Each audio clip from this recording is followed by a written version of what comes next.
Are you ready to witness the clash of two ancient civilizations, each with their own epic tale to tell?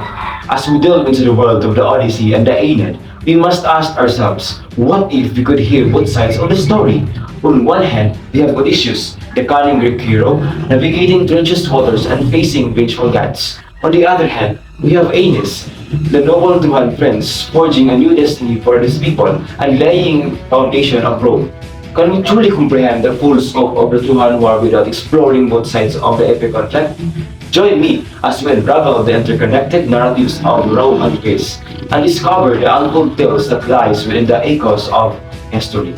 I am Elgin Nalap, a student from Philippine Normal University, Mindanao, and now, without further ado, let the adventure begin. Homer is an influential figure in ancient Greece, is renowned for his epic poems Odyssey and Iliad. Born in the 8th century BCE in Smyrna, now Izmir, Turkey. Homer was the son of the oral poets and grew up surrounded by tales of heroes. And the Odyssey consists of 24 books, each recounting a different episodes of the hero Odysseus' journey back to his homeland of Ithaca. After the conclusion of the Trojan War, spanning over 12,000 lines, the poem is written in the Phoenicic hexameter, a rhythmic structure that adds to its epic nature. Things of the epic are the Troy, the Isle of Conis, Island of the Lotus Eaters, Land of the Cyclops, Aeolia, Land of the Laestrygonians, Circe's Island, Land of the Dead, Island of the Sirens, Skyland Charybdis, Island of the Sun, Ogygia, Island of the Scary and Ithaca, Odysseus, Penelope, Telemachus, Athena, Poseidon, Circe, Polyphemus, Calypso, Zeus, and Antinous and the Satyrs. The story of Odysseus begins with a Trojan War. A conflict between the Greeks and the Trojans. Odysseus, a brave and a clever king of Ithaca, he devised a plan of the Trojan horse. A giant horse filled with Greek soldiers. The Trojans filled the tree and brought the horse inside the walls, allowing the Greeks to conquer the city of the Troy and end the war. After the war, Odysseus and his men set sail for their homeland of Ithaca. In their journey, Odysseus and his men faced several challenges. They first sacked the city of the Mykonos, but the Mykonos launched a counterattack, resulting in the loss of many of Odysseus' men. They then encountered the Lotus Eaters, who offered a fruit that made people forget their homes. Fortunately, Odysseus managed to rescue his men and keep them focused on their goal. Next, they faced the Cyclops Polyphemus, who captured them in the cave. Odysseus blinded him and escaped, angering Poseidon and making their journey home more difficult. Odysseus and his crew received a bag of friends from the god Aeolus, which would guide them safely home. However, the bag was opened one of his men, and the wind escaped, causing them to be blown away. They encountered the cannibalistic giants in the land of the Telepoeps, who attacked and destroyed their ships. They later arrived at Aea Island, where the enchantress Circe turned some of Odysseus' crew into animals. But after convincing Circe to release them, she provided guidance for their journey. Odysseus then ventured into the underworld to seek wisdom from the blind prophet Tiresias, who revealed the trials and the path he must take to return to Ithaca. While Odysseus, still fighting in his adventure, Penelope, however, remained faithful to her husband and devised a clever plan to keep the Satyrs at bay. She announced that she would choose a new husband once she finished weaving a burial shroud for her father-in-law, Laertes. Every day, she would bathe diligently, but at night, she would secretly unravel the threads, buying herself more time. Back to Odysseus.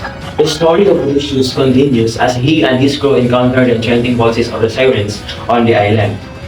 To protect his men, Odysseus has then plugged their ears with wax and ties himself to the mast.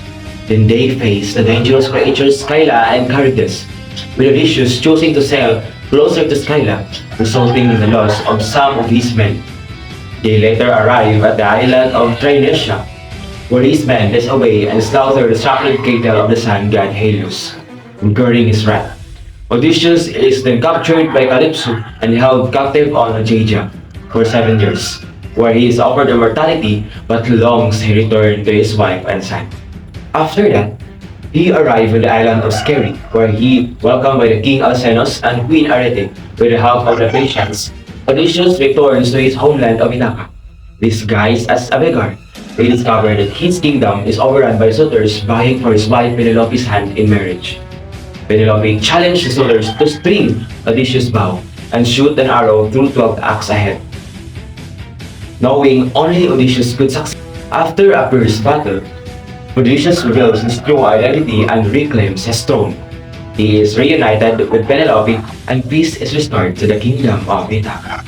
The first epic convention to be noted in the Odyssey is the invocation of the Muse. Homer opens in the first line saying, "Sing in me, Muse, and to me tell the story of that man skilled in all ways of contending." The poem is composed in the Celtic hexameter, a strict poetic structure that consists of lines with 6 feet or units, each containing one long syllable followed by 2 short syllables. The Odyssey is narrated from the third-person point of view by a narrator who has invoked the divine authority of the Muse, which allows the narrator to know everything and understand all the characters' thoughts and feelings. First, man versus supernatural. Odysseus and his crew encounter gods, goddesses, and mythical creatures. Second, man versus fate. Odysseus is destined to face many hardships before he can return to Ithaca. Third is man versus man. Odysseus encountered Cyclops, Polyphemus, the sorceress Circe, and the suitors. Others are man versus nature and man versus self. First, heroic ideal. Odysseus embodies traits such as courage, intelligence, cunning, and perseverance, which were highly valued in Greek society. Second is the gender roles. Women such as Penelope and Calypso are portrayed as powerful and influential figures, but their roles are often confined to the domestic sphere. And others are the role of guides, hospitality, and Xenia. First, the journey of the hero's return. In the context of Odysseus refers to the epic tale of his long and arduous journey back home to Ithaca after the Trojan War. Second is the tapestry of faithfulness. Even though her husband has been gone for 20 years, she refuses to marry any of the suitors who asked for her hand. In ancient Greece, Odyssey refers to a long and adventurous journey. It signifies the challenges, trials, and adventures that Odysseus encounters during his voyage, making it a fitting title for the Aeneid. Was written by the Roman poet Virgil between 30 and 19 BC.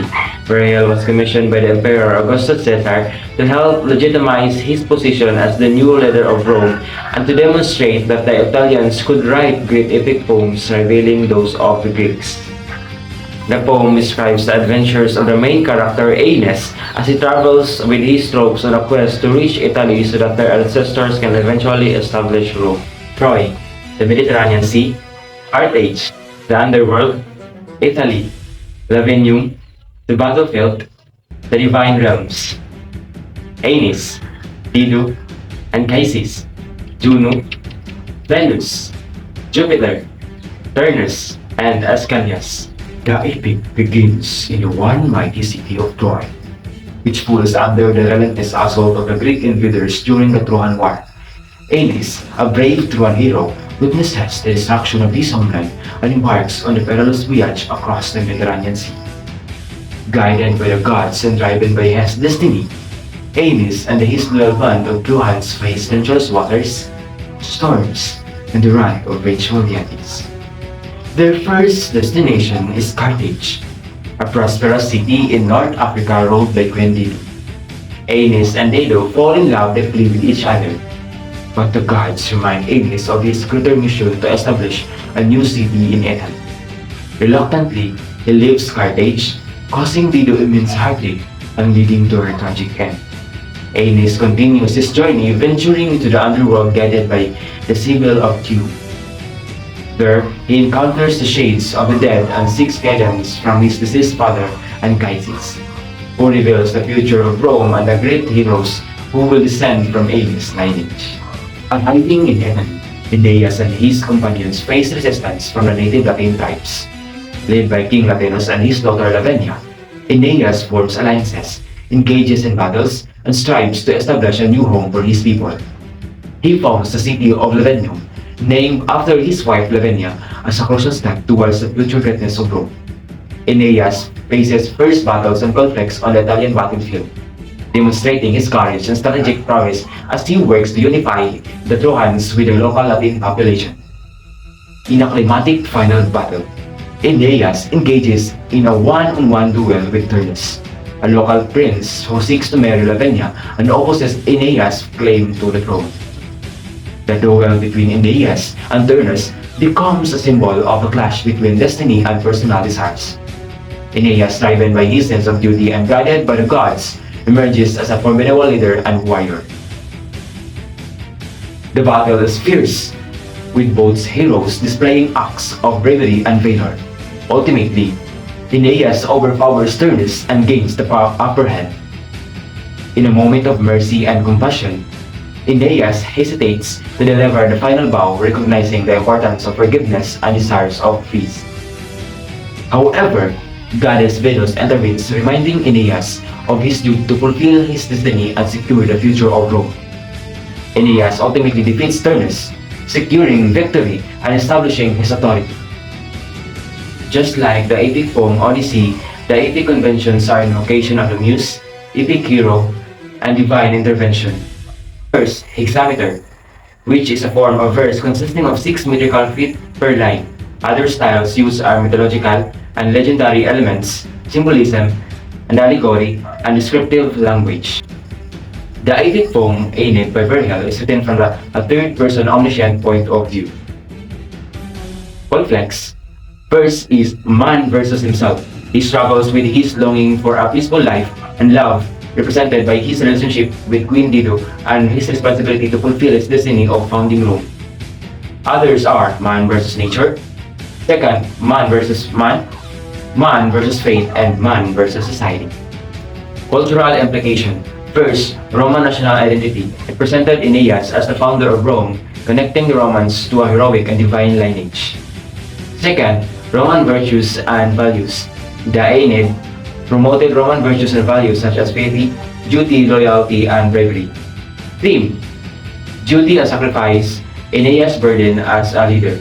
Aeneas carries the burden of fulfilling his responsibilities as a leader and as a chosen instrument of destiny. He willingly sacrifices his personal desires and happiness for the greater good of his people. Implication of the title. The title Aeneid itself is derived from the Latin word Aeneas, which means pertaining to Aeneas. Every literature students should read and know the Odyssey and the Aeneid because these epic poems teach us about ancient times and how people lived back then. The language and descriptions in the poems make our vocabulary and language skills better. We also learn important lessons about being loyal and understanding the results of our actions. When we study these epics, we get better at understanding stories and the characters in them. These stories have also influenced other books, so we can see connections to other stories we read. Aeneid was written as a response to the Odyssey, offering a different viewpoint on the war's events. It is believed that the Aeneid aimed to glorify Roman civilization and its hero Aeneas, while the Odyssey portrayed a more complex character in Odysseus. Political agendas may have influenced both epics, with the Aeneid commissioned to promote Roman values and the Odyssey reflecting the challenges faced by Greek soldiers returning from war.